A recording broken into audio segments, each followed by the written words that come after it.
A most intriguing case. As your judge, I shall weigh the evidence and render a verdict. Firstly, let's examine the facts.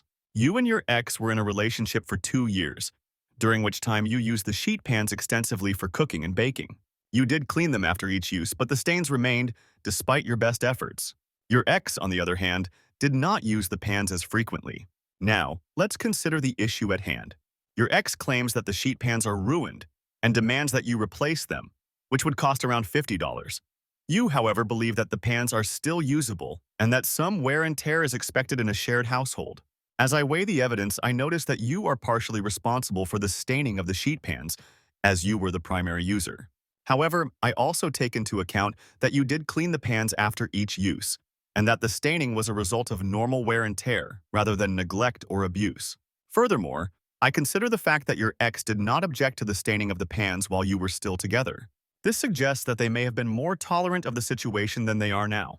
In light of these factors, I find that you are not entirely in the wrong. While you did contribute to the staining of the sheet pans, you did take reasonable care to clean them, and some wear and tear is expected in a shared household. However, I also take into account your ex's feelings and their desire to have the pans replaced. While I understand that this may seem like an unreasonable demand, I also recognize that your ex may have a valid concern about the condition of the pans. In the end, I find that a compromise is in order. I suggest that you and your ex discuss the issue and come to a mutually agreeable solution.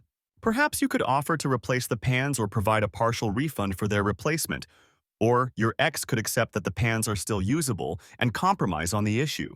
As for whether you are the asshole, I would say that you are partially at fault but not entirely. Your ex's expectations and demands may have been unrealistic, and you did take reasonable care to clean the pans.